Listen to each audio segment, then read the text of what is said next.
for people to acknowledge the complexity of American identity. That makes things more complex, but in the long run, that creates safer spaces, and that also brings innovation, because it's acknowledging each person's cultural and intellectual tradition. And we are, or at least working on, coming together and making the spaces for that knowledge to grow. You're listening to Speaking of Language, a podcast recorded at the Language Resource Center at Cornell University. Each week, we explore a topic related to language pedagogy and second language acquisition. This week on Speaking of Language. What can be learned from Indigenous language and culture? Américo Mendoza-Mori explores the impact of making space for marginalized people and traditions. Welcome to a new episode of Speaking of Language. I'm Angelica Kramer, the director of the Language Resource Center at Cornell University. And I'm Sam Lupowitz, the LRC's media manager. We are excited to speak with Dr. Américo Mendoza-Mori today. He recently gave a talk as part of our monthly LRC Speaker Series on language revitalization, cultural reclamation, and global indigeneity, which you can watch on our website. Welcome to Speaking of Language, Américo. Happy to be with you all. Well, as we get started, would you please briefly introduce yourself to our listeners and share with us your background and your path with languages? Sure. I'm a scholar that works on languages and literatures of the Americas. Specifically, I do research on Quechua and Spanish. And for this talk that I facilitated at Cornell, I focused on part of the work that I do on analyzing how different communities, specifically indigenous communities, see in the process of reclaiming, revitalizing their language, an opportunity to come together, find empowerment, and celebrate their culture in a time when there are still challenges of discrimination or legacies of coloniality. Yeah. I am from Peru. I grew up speaking Spanish at home. At the same time, something I learned along the way when I did my undergrad studies in literature is to notice that Peruvian Spanish has a lot of words in Quechua. And we use it on an everyday basis. And it wasn't until I traveled to other countries, specifically when I moved to the United States and I met other people with Latin American backgrounds, that I was like, hey, wait a second. Yeah. and sometimes we don't realize that. We might even assume that that's not kind of like standard Spanish, or it's just like a funny word that we throw here and there. And when in reality, it's like, wow, I mean, Spanish it has a lot of words that come from indigenous languages, not only Quechua spoken in South America, but Nahuatl or Taino. Yeah. Interesting. And actually, this jogs my memory. You just mentioning that you weren't necessarily aware that some words in Spanish actually have roots in Quechua. I didn't know during your talk you mentioned words like alpaca and quinoa, that those are rooted in the Quechua language as well. You also mentioned that there are more speakers of Quechua in the United States than, maybe in the world even, than speakers of Swedish. And of course, a lot of those speakers aren't necessarily reported and counted. But can you talk a little bit more about the presence of indigenous languages in everyday life, and also this legacy of misrepresentation of indigenous languages, especially in North America? Sure. It's funny that you mentioned quinoa, because now it's such a popular Oh, yeah, food. right? Yeah. They have even coined the term superfood. Oh, right? yeah, and the Right. ancient grains. Exactly. But the thing is sometimes is that how much do we know about the people that produce quinoa? Nothing. And I Yeah. personally like when I grew up in Peru, eating quinoa was not cool. People didn't know about that. It was even considered, that's a grain from the Andes. Therefore, we had, like, especially in the 80s and 90s, economic hardship in the country. And quinoa and potatoes, they were great sources for people to survive. And and now it's funny that, of course, now it's recognized as such. But whenever people bring that term of like superfood, I want to also bring attention of like to think of the people that work the quinoa, what the knowledge that requires to grow the quinoa. For example, you can't grow quinoa at sea level. You need to do it at least at 10,000 feet of altitude. I didn't know So that either. so there's knowledge behind that. And I think that's something that as language scholars we are also always trying to advocate, that when we were learning a language, we are also learning about culture, people, knowledges. Yeah. And engaging with the other part of your question of like the legacies of discrimination. By doing that specifically with indigenous languages, we're hoping to close the gap of this legacy of discrimination by acknowledging that there are knowledge systems within indigenous societies. So you did discuss indigenous knowledge systems in your talk quite a bit, and the importance of awareness of indigenous knowledge systems that allow us not just to learn more about certain topics or disciplines, but to learn in a different way than we're accustomed to. Could you please talk a bit more about that? Thank you. So first, as I mentioned during the talk, it's not just about knowing more of a certain thing, but finding different ways.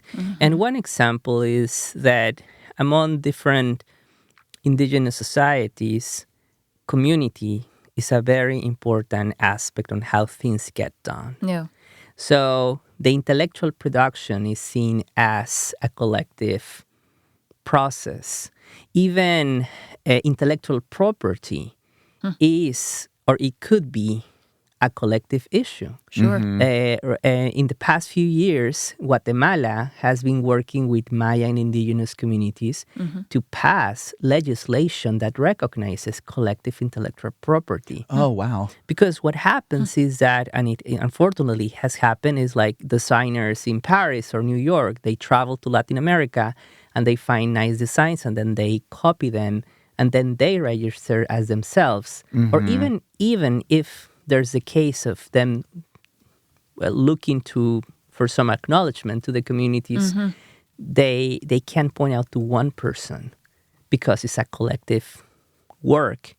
For some communities, a particular design is a way, let's say, to put a U.S. analogy, is like when I walk by the street and I see people with T-shirts like from Cornell, like we know that people belong to a particular school or town or sports team. Yeah. So for many communities, it could be the design that they do.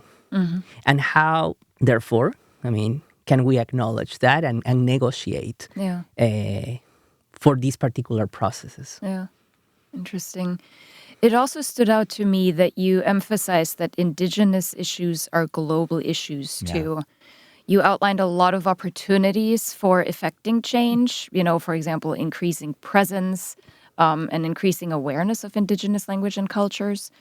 What can we, especially as individuals who don't speak an indigenous language, who are not part of an indigenous culture, what can we do to create space and recognition?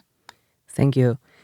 One little aspect as I was able to share during the talk is that just by identifying words that come from different languages, it could be, or even from places here in upstate New York, there are different landscapes, natural spaces that can help us remember the history, the connection with certain communities. In the case of Quechua, we can think of animals, food. We mentioned quinoa or alpaca, and just being aware of that the same way as we are aware of other global languages. Sure. And speaking of global issues, when we explore the themes of climate change or environmental studies, indigenous people have been working so hard and still working and raising awareness about these issues, and we can learn a lot from different practices that they do. In the case of Quechua, we can think of even philosophical terms like Pachamama, which is a Quechua word for Mother Earth, which poses a question on how do we what kind of relationship do we have with our planet.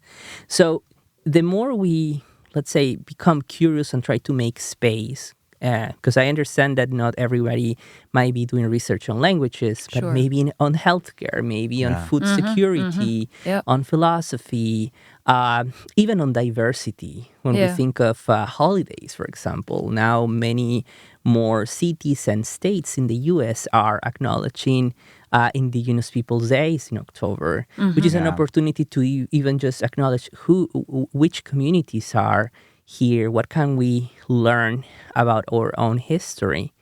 So in that lens, it can be an open invitation for everyone on the work they do to incorporate and learn from indigenous societies.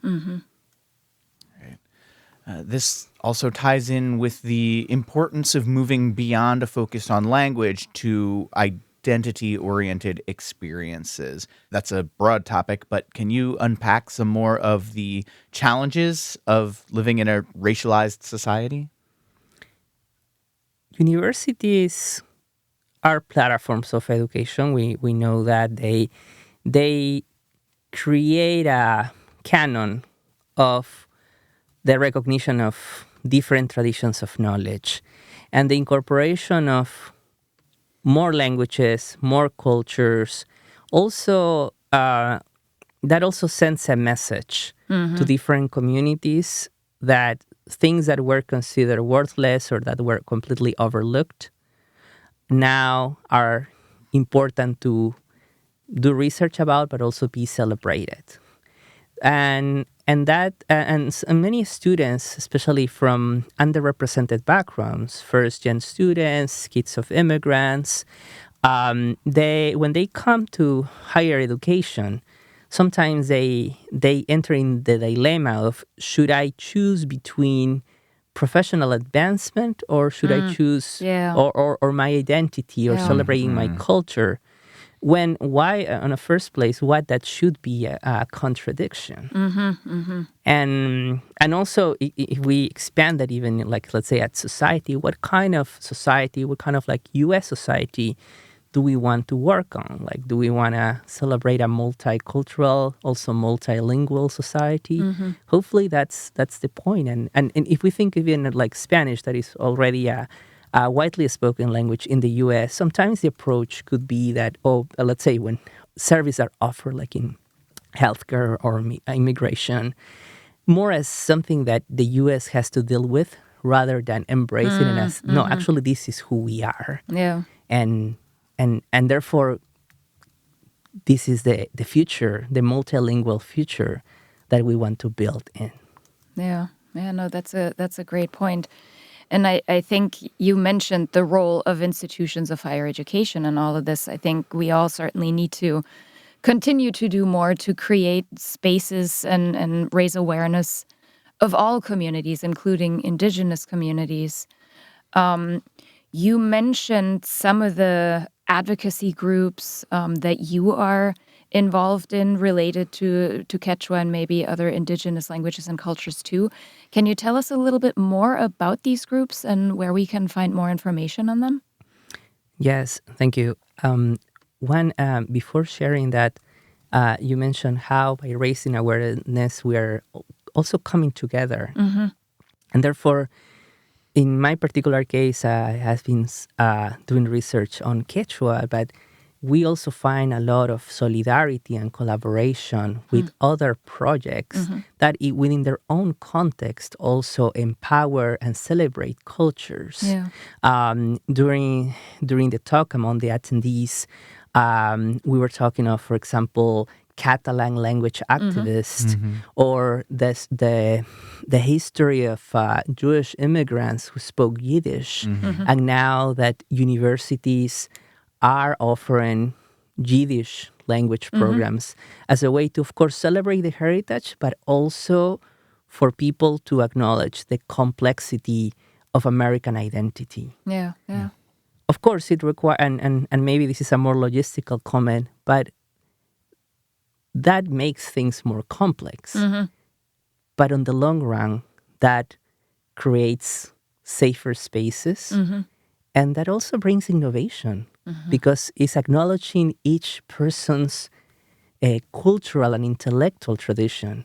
And we are, let's say, and ideally, or at least working on, coming together and making the spaces for that knowledge to grow.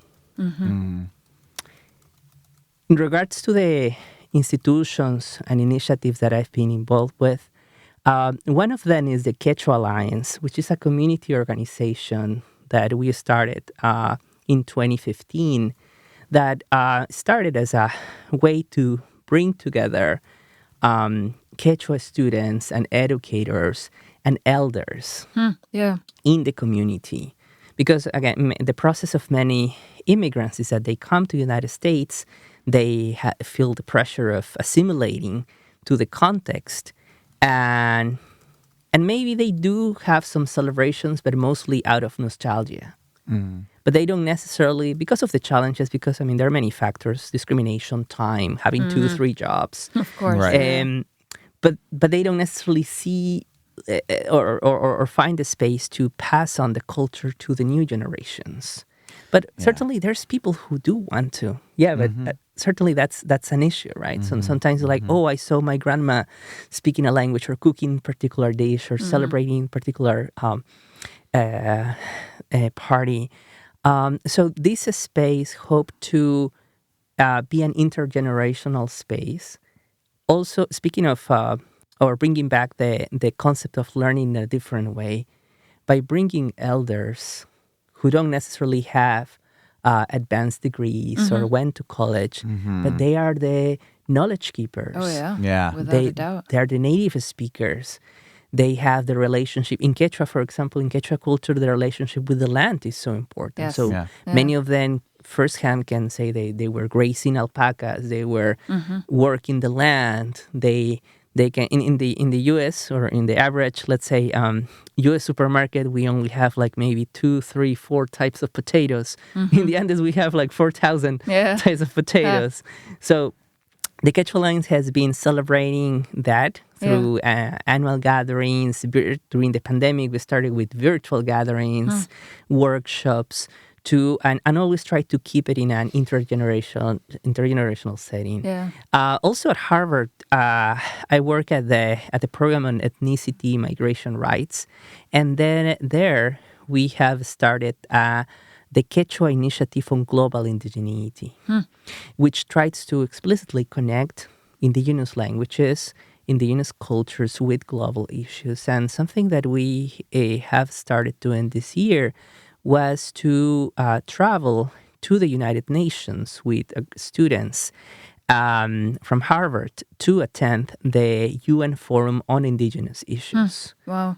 And it's a huge gathering where many indigenous diplomats, nonprofit organizations and governments, and also scholars come together in New York City at the UN headquarters to discuss global and relevant issues in connection to indigenous communities. And indigenous communities are the protagonists of that dialogue. Many students, when I ask them, hey, have you ever met an indigenous diplomat?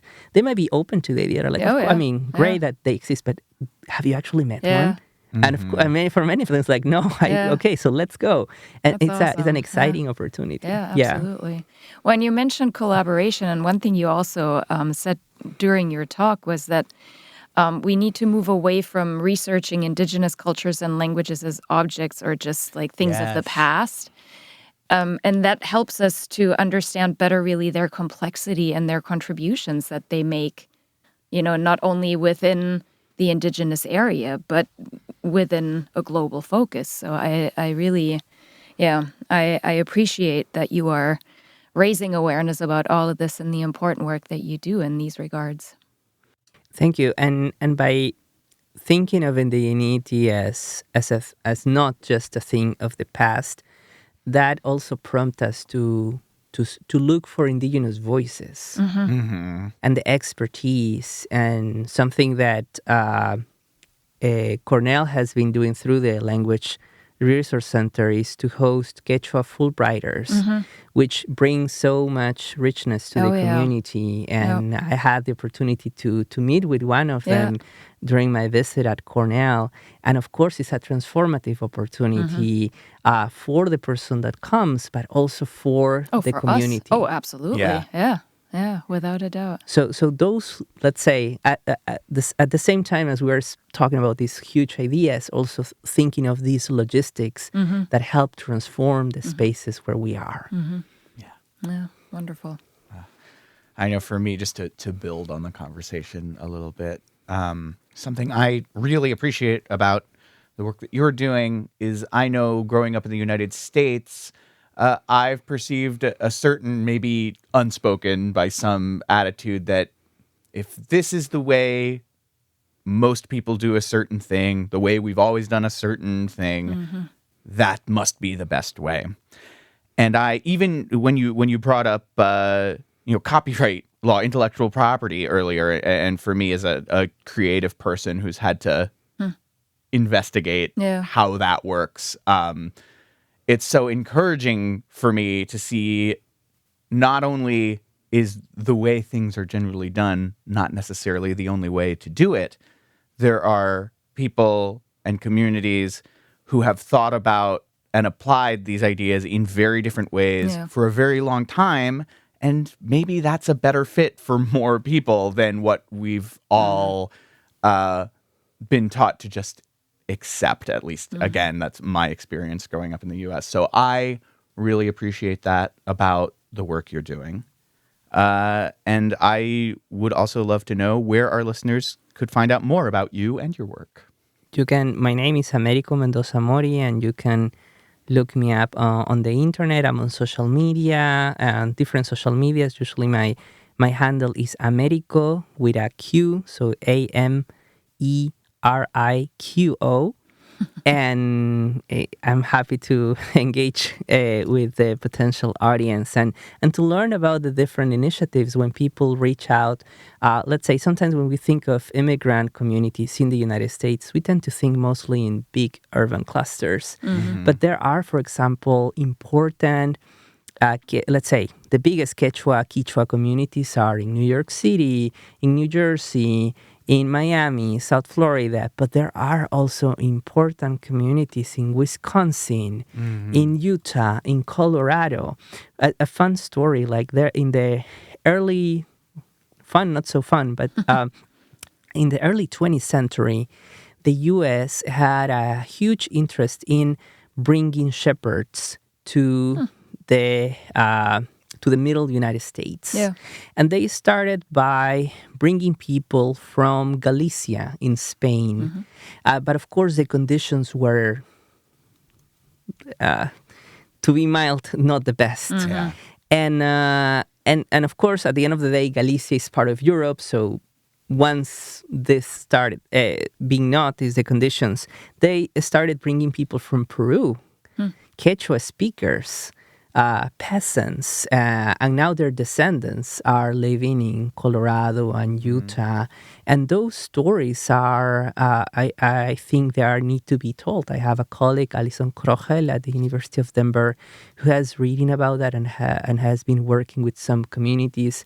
But that's still, again, that complicates our history also in the United States, because it brings light to complicated issues on how, let's say, we can even think of conditions, labor rights, but at the same time, it's an opportunity to acknowledge the how, in this particular case, some expertise from Quechua communities were unique and important, even for the construction of U.S. society.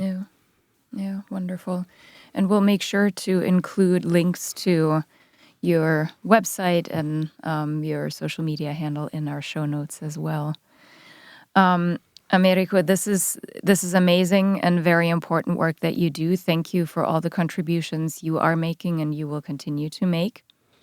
Before we let you go, though, we'd like to ask you to share a word in a language that you speak, you love, you learn, you may want to learn in the future, that does not exist in English, but you wish it did. Ooh. So I was, as I mentioned at the beginning of this conversation, I am from Peru. I was recently there, and one of my favorite experiences is going to the market. Everything is fresh. You can see everything, and I love going there to also get juices or smoothies. And when you ask for like there's like an aisle of people who are like offering you different kinds of fruits, tropical fruits, and and you sit and you ask for your smoothie, and you finish it. You are expected to ask for a yapa. Okay. And yapa is like an extra. Ah. But it's so common, like if you are asking for, it could be a beverage, in this case a smoothie, or if you buy food, mostly street food. But the word is yapa, like Y-A-P-A, Okay. yapa. And people say it both in Quechua and Spanish. Interesting. And I know that it's not only in Peru, in Bolivia as well. So because it's a Quechua word. Quechua, it's like spoken across the Andes, and I really like both the word, but also the practice, because basically you are developing a relationship with that vendor, Nice. right? So it's like you go there, they know you. Oh, please get me my yapa. Yeah, That's awesome. Fantastic. Thank you so much for speaking of language with us today, Américo. Thank you so much. Tupananchis kama. See you soon in Quechua. Oh, nice.